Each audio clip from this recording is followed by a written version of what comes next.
Just roll up my giant ball, linked in the description.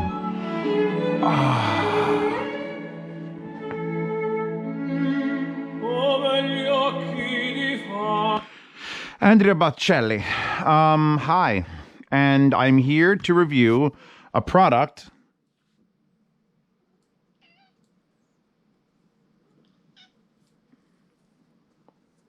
that will be spending its days and nights here in my basement in the speaker corner, if you want to call it that. She's bombed 2 reviews so far today. Hi. These are a set of vintage, rare, and I do mean that in both terms. It's not a joke. Marantz MA700s.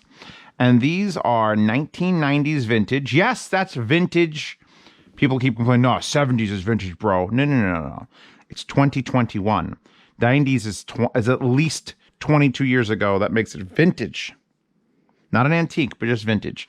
And these are the larger. There are actually a ton of MA500s on eBay, which will be linked in the description. We'll get to test out that affiliate link. Yay. Which now that I actually do have an affiliate account with eBay, that means I can start doing more vintage stuff because it actually makes sense on paper. And so how did this work?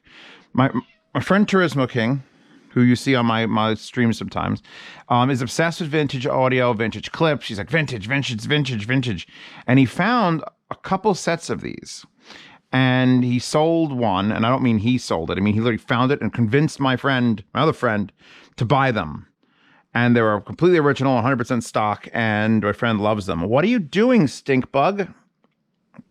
Hold on. Anyway, like I was saying, so he convinced my friend to buy a set, and he's like, hey, there's another set on there that's more money that has been upgraded and modified. Do you want them? And I looked at him and went, I don't need more amplifiers. They're made in Japan. Oh, fuck. I have a thing. The Pioneer D1S is right there. I have a thing for vintage Japanese amplifiers. And MonoBlocks. I have a thing for MonoBlocks. My OCD is very pleased by the fact that there's 2, one for each speaker. I'm very happy by that. And so I paid, like, with shipping, $850 for these. And that's not a little. That's a lot. But I do get 2 200 watt at 8 ohm Japanese MonoBlocks. And they sound.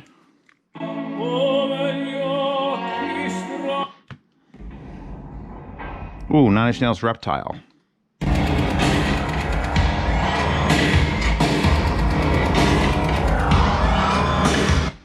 Yes. Well, here's the thing. This is like the 4th pair of speakers I tried them on, because I got to give them a little bit of like a run through. And these, if you don't recognize them, are the Swan DIY 3.1s. And I built these in my old apartment. I have no idea how I managed to find the space to glue and screw and put them all together over the period of like 2 days, 3 days, 4 days with clamps and everything else. And I haven't used them since I built them, because when I bought these, hold on, let me put the light forward. Even though we're going to need those lights back. When I bought that kit and put it together, that was a Swan setup for $300, fucking sold. And it has the exact same drivers, including behind here, as the $1,200 Swan M3A, which I also purchased with my own money. Because people think everything comes to me. So I bought these and I bought those, and then I stopped using these because the Swan M3As are just a better, literally a better fucking speaker. Has same drivers, but instead of using a passive crossover like this does, it uses active crossovers and DSP corrections. And that's just the wave of the future, and that's how it's going to go. So I'm going to point these lights down now because we're not looking at those. My point is, after reassessing these speakers in this space, which is the best space I've ever had for speakers, I don't really care for them that much. The treble is still too high. And if you recall that review of these, I actually have a piece of foam that I think was an insert for a headphone covering the tweeter. Covering it. Just blue tacked over. Just a big, thick 1/8 inch piece of foam, and it's still too much. And when I brought these down here, these were the first speaker I hooked it up to. And I was like, oh my God, wait, are these amplifiers causing it to be sharp? And the answer is no. Here, let me change off of those speakers right now. Okay, so now we are on the Studio 580s.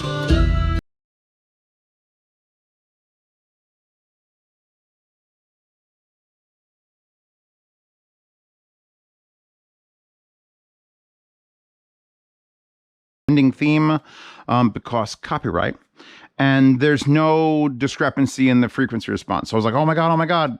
Okay, it's fine. We're going to switch them to another set of speakers before the end of this review, but first, I should give you the tour. So a monoblock is basically just half of an amplifier. It's just one channel, one signal in, one signal out, one powered signal out, and you're done. Now, the front of the unit has a power on LED, which is green, not blue or white.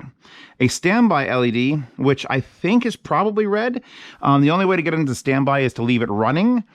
And then there's an option for a triggering system in the back, which we'll go look at now. And I don't have that hooked up, so it actually doesn't go into standby. I just hit the button and it turns off.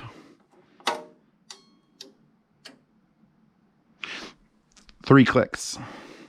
I love when old equipment, or even new equipment, I don't care if you're new and you do this, I love it when I hit like the power button on or off, and many things happen, like Doc Brown feeding his dog in the morning. Like, I just want to hear the click, click, click. Oh, these are Class A/B, by the way. They're slightly biased to Class A, just like the SMSL VMVA1. Which I'll link in the description, which is a modern take on like this sort of amplification, only that thing's a single stereo unit, and this is MonoBlocks in Japan, you motherfuckers. I'm going to turn it on now so you could watch the process.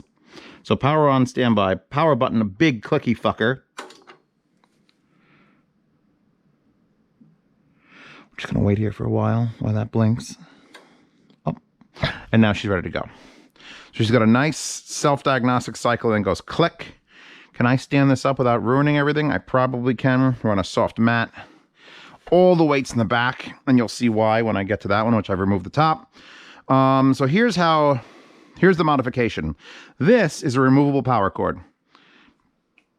That's the modification. This used to have a attached dangly wire, fucking like a toaster power cord here. That's been removed. And this used to be a non-switched outlet, so you could run one to the other, and then, or one to a speaker, or one to a sub. So they've taken that out. They've removed this power cord. They give you an IEC power adapter. You're good to go, normal. Then we have the speaker out terminals here, which are standard, if not slightly. Am I hitting the power button? Oh, I'm hitting the power button. I'm doing bad. Okay, it's coming back on again. I guess I should lean it to the side a little bit. This one's brown and this one's red, and it's a little bit loose. I'm going to give that to age. I'll plug you back in. Oh, they're loose this way, and then they're also very loose this way. These have been used and abused. I might need to get thicker actual banana plugs. These are the speaker wires I made, however. These are Z wires. I used to sell Z wires way back in the day to try to make money. Your inputs on the top are as follows. You have invert output, RCA. You have input. You have input level, THX reference, or min-max. You have a volume pot next to this one. Then you have a BTL switch that says master and slave. We are currently on slave, and I'll explain why in a second. Then we have an external connector in video, or 5 to 13 volts DC. And that is specifically so that you can plug a video. This is the 90s, baby. This is the 90s. Its trigger systems weren't implemented 100%. You could actually plug a video source into this, like a VCR, split it into both amps, and then when this saw a video signal, would turn on the amplifier.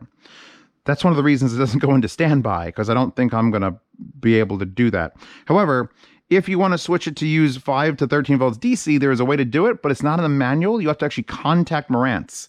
It said contact Marantz if you want to do this. I highly doubt they're going to want to talk to you about it, although I'm sure I could find it on some forums. So that's fucking weird. Then you have a system out, and then out and in, and there are 2 orange and a green. And these are for specifically Marantz control schemes. There apparently was Marantz systems, entire systems, that used RCA connectors to do triggering and remote control functionality. So that's why it's called remote cont right there. So I guess the system out, I didn't really do a lot of research into it. You could figure it out. In and out, it's probably just bouncing around. Instead of doing video or 5-volt, this would control the on-off standby procedure. It's not that complicated. It literally has on and off. And so let me talk about why this has a master and a slave. Okay, relax. A master and a slave setting. Because even though this is a monoblock, that's 200 watts, and this is a monoblock that's 200 watts, if you read through the manual, you could actually put these two together and then make that into like a double single monoblock. I know, that's fucking bizarre. Because like you could take like a Behringer amp or a Crown amp, and you could take a stereo amp and say, okay, become a monoblock. And so basically what they're telling you is you have these two things. This counts as a single stereo amp. You would then wire the positive to one side, the negative to another side, and then bridge between them with a single wire. And then you would bounce out of the invert RCA into this. And then you would flip that master and slave switch so the volume control on one controlled both. And then you'd have like a super monoblock. But then you'd need 4 of these to make 2 channels. And one day, maybe, I'll buy another set just to try that fucking wild shit. Because that is some wild ass shit. But now let's take the cover off this one. These are old and they've been modified. And this one kind of smells like medicine is burning. So I'm just going to tell you, like, if you get into vintage audio, especially ones that are like, came from a reputable seller.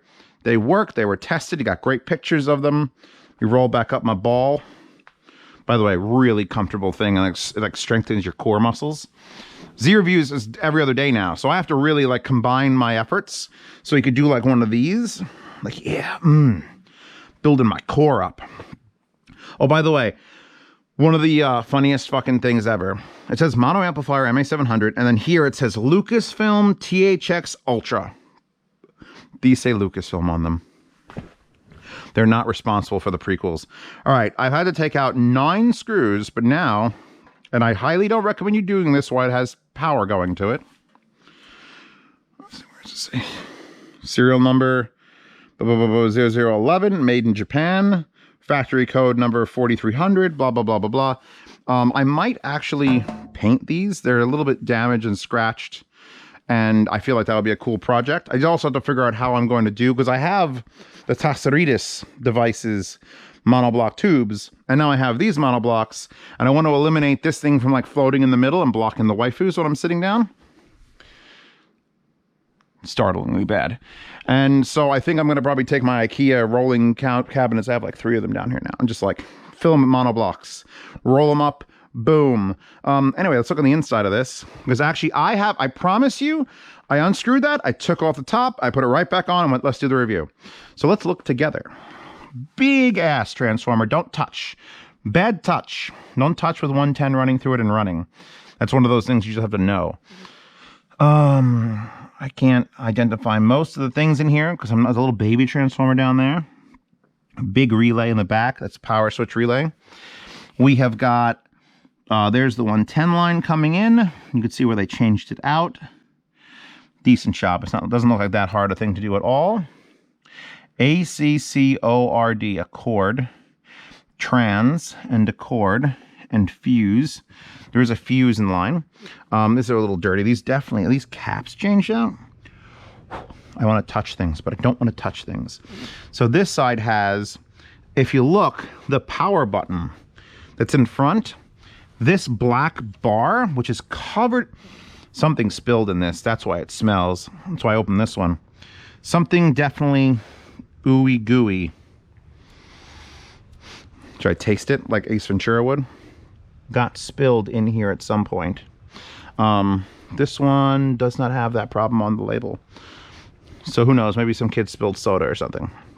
It still works, and I don't think it's going to explode. is that supposed to go through there? This is supposed to go through this loop, which I'm going to fix now. There we go. Big transformers, what are we looking at? 82 volt, 12,000 microfarads, there's two of those. And this black bar is what controls the switch for power way back here, like here. Why here? Why would you run it from here with a mechanical bar to here and not just, I guess they didn't want to bring, see, the only reason I could think of that is because that's a 110 switch. That is the full main switch. Oh, let me yell at Shit Audio again. So Shit Audio puts their switches in the back by the power. And I understand a little bit of why they do that, because they don't want to bring the 110 to the front. They could just run a relay that, you know, throws, you know, okay, the circuit is closed, it's open, closed, boom. Or they could do something like Marantz used to do in Japan in the 90s, which instead of bringing the 110 all the way past the entire amplification circuit, which would be bad, because you don't want that dirty 110 power near the stuff that has to do like amplification and audio, but they brought it this far and they went, that's far enough, connect the metal bar, boom. So all this is isolated from the 110 because it keeps it back there. Got a beautiful clear relay here. Excellent for diagnostics and Omron. That might have been upgraded too. I'm not sure. I'm not actually 100% sure what the upgrade process was for this. But it's other than there being like literally goo in the motherfucker. Used audio, everyone. It's wonderful. Everything's clean and melted together. I mean, melted together in a good way. These are probably what's getting hot. Here's your giant, I would say this is a giant heatsink, but really, I've pushed it pretty hard for a little while. Like, I don't want to like blow them up yet. Doing it right, everybody will be dancing and we're feeling it right. Everybody will be dancing and be doing it right. Oh, by the way, I'm sourcing these RCA from the Sonkaz SGD1 because that is apparently a mono DAC, where each side has its own individual amplification circuit, which is why it costs a little more money. So that's mono internally, and these are mono externally. And it's very Japanese in here. I may have to unplug this and just give it a cleaning, though. It's just like, just a little, So, what was I talking about? I got distracted from the beauty. Like, do you understand why they're so skinny and long? Giggity. Hey, honey, I just bought 2 big black long things. They're coming in the mail. These were designed to sit 3 abreast. You can get a third one. You go 1, 2, 3, and that'll fit in a rack. Not the country in that, right? Like a 17-inch rack. They are specifically tailored for that. And the MA700s, which let me show you on eBay because I have them open, are even skinnier. And those are designed to fit 5 abreast on a rack. And these, I forget what the power is on those. These are 200 watts a channel. These are, I think, 100. They're not gonna list the specs. But anyway, if we go, there's another set of them. $450 for a very good set. Parabolic amplifier number 2. Oh my God, wait a second. Is that number 1 and number 2 they're trying to sell for $450 a piece? He says number 1 and number 2.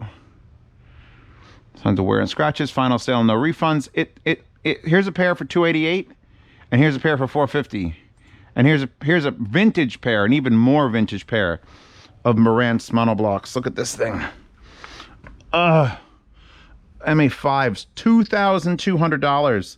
What does that have? Oh God, 120 shipping. It's in Antonio, Texas, if you want to buy those. So yeah, I'll link to eBay and all the results. MA7 pair, $2,300. So these are the MA700. Those are the MA7s. That must be that's even more vintage. So these are vintage. I like this level of vintage. This 90s is plenty old. But you can go even further back, just even further back, and just keep buying things over and over. So old. But yeah, no. So they're designed to fit 3 abreast for left, right, center, and then, or 5 abreast for left, right, center, rears, or whatever other combination of home theater when home theater didn't actually have processing, like digital processing. So obviously I'm not integrating these into my home theater. I could. I'm not going to. I'm just going to keep my Crown 2502s, which are wholly more powerful than this. But This is more of a collector's thing. This if I sat down and you made me write on a piece of paper, like, hey, why do you like the way this sounds versus the Loxg A30? I would stare at that blank piece of paper for a very long time. Because sound-wise, it's just a clean, lovable vintage. It doesn't even sound vintage. That's the thing. 90s is very clean. It's very Japanese. It's all measured. We had computers at the time. They were getting it right. When people talk about vintage, like the stuff that people really want me to review, the 70s and 80s, that's more along the lines of we didn't really have the computers to do the measurements, so they just sort of tuned it by ear. Like, I don't know, put more power into it and make that thing bigger and see what that does. So all the amplifiers sounded a little bit unique, is the word I'm going to go with.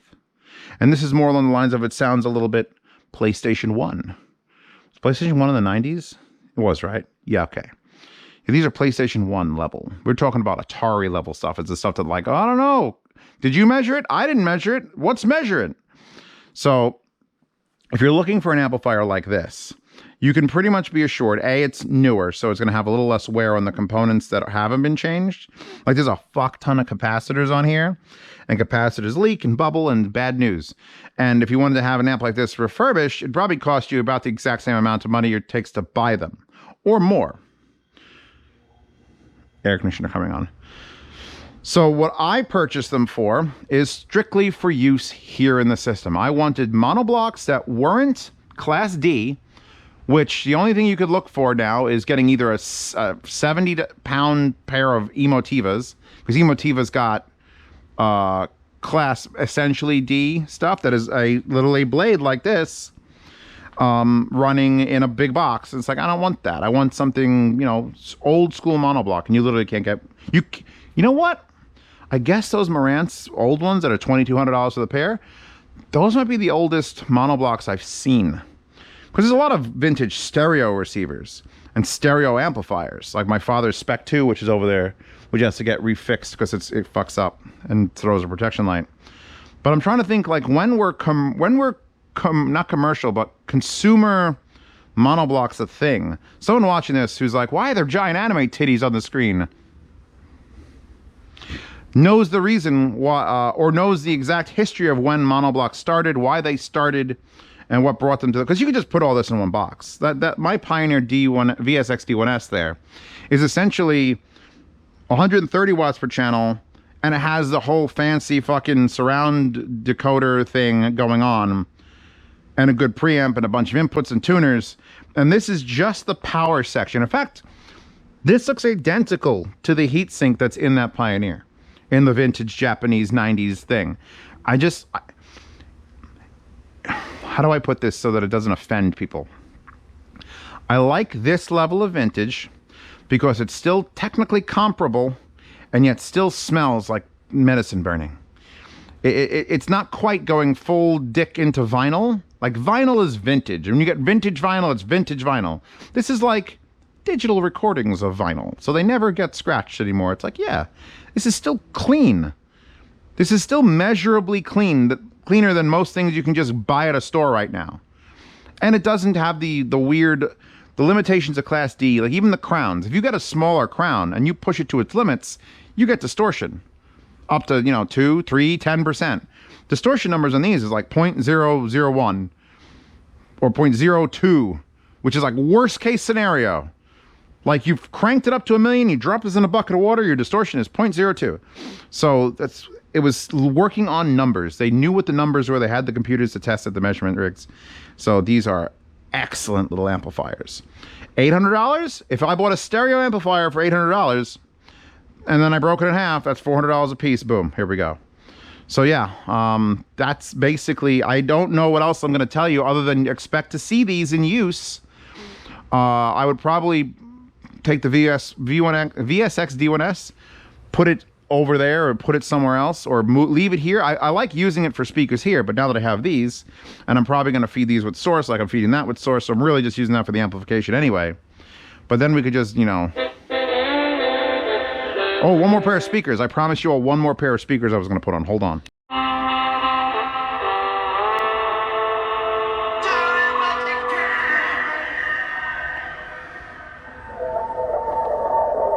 Hit me with, oh my Lord.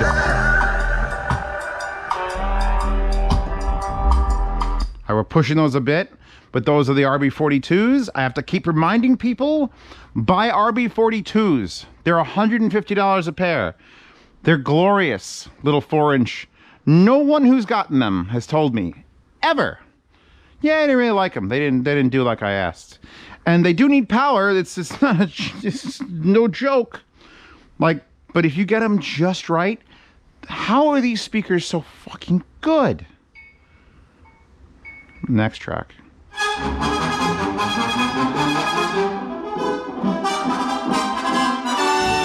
No, Lucasfilm, don't sue me.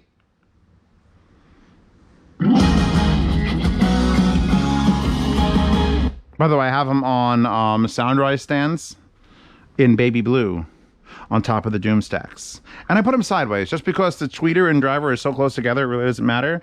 They feel more stable on their side, and I can put the tweeters a little bit further out. So yeah, these MonoBlocks are gonna be doing shit like this. In fact, this is how I tested them when I got them. I had RB42s carrying up the stairs in my arms. They're heavy little bastards, and I plugged them in and let them run for hours. And I was astonished for hours. My basement is God, by the way. Like, oh, Zeos, when are you going to treat the room? Actually, a company has contacted me that does room treatments, and they do custom printing on room treatments. So you know what that means. So expect this basement to have a little more visual flair in the future. That's Rodrigo and Gabriella, by the way. Santo Domingo from 1111. That's it. Thank you for stopping by. Expect to see more of these Marantz. I didn't screw that one back together. I'm going to clean it a bit with some rubbing alcohol and hopefully get rid of that smell. Again, buying vintage can be remarkably rewarding and tragic and expensive. It's just anything in this hobby that you just veer off of the go to Best Buy, buy it, and then use it, and then if it breaks, return it. Anytime you veer off that path, make sure your wallet is ready, because it could get deep. We go into the deep end. So yeah, if you like these videos, you want to see them early, Patreon and Subscribe Star, $5 a month, you get to see everything early. $5 a month, you get to participate in the yard sale. If this was replacing something and I didn't need it anymore, then the yard sale would happen, and it ends up on that shelf right there. That's the yard sale shelf, and things just get sold to my patrons and Subscribe Star supporters every month from the 1st to the 10th. Blind silent auction, you name your price, as long as it's an odd number, like $18.31, you would pay $18.31. If you win, you get contacted. If you don't, you don't. It goes from 1st to the 10th. Doesn't matter if you're on either platform to support, you are in that yard sale. If you want to ask me any questions, please join the $10 tier, which puts you in the private behind-the-scenes Telegram chat.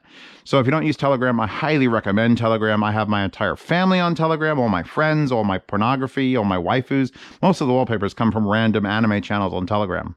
It's wonderful. Wonderful place to search shit out. So yeah, you could, for $10 a month, you come to the private behind-the-scenes Telegram chat, ask me any questions you want. I can answer with pictures, photos, video bubbles, my voice. It's great. So much easier than typing individual responses on a fucking... First of all, Patreon's messaging system is hot garbage. And Subscribe Star's messaging system is from 1997, the same year, or 94, whenever the year these are from, that's what it feels like. So yeah, the $10 chat gets you in there. If you just want to ask me one question, pay $10. Ask it, go back to $5. You'll be fine. You'll actually be able to hang out in the chat until the chat recycles. Hi-Fi Guides in the Hi-Fi Guides forum. There should be a vintage section. Zeos, future Zeos, who has to rewatch all these videos and put all the links to everything. Make goddamn sure there is a vintage audio section on Hi-Fi Guides. I want to start pushing Hi-Fi Guides more. I want more people going there. That might get its own Discord that's very, very filtered. You have to be a member. You have to join in. It won't cost you anything except for, like, you can't access it till I think you're a member of Hi-Fi Guides for a certain amount of time. I think I'm working on it. It's gonna be a good place. It's gonna get a little more conversation going, because you can do like a website chat, but I don't like those. I should make a Hi-Fi Guides Telegram channel too, because that's easy, but then I have to moderate it. We'll see. The future holds many things. I don't know what they are. If I do paint these, what color should it be? They're not as beautiful inside as like a real classic vintage thing. So I wouldn't like go in and do like a Lexan top. Although I probably wouldn't want to for heat reasons, because the sides are not opened at all. But yeah, so if you want to stop by, stop by. If you don't want to stop by, too bad. I'm going to go listen to music some more now. Oh, how? Wow.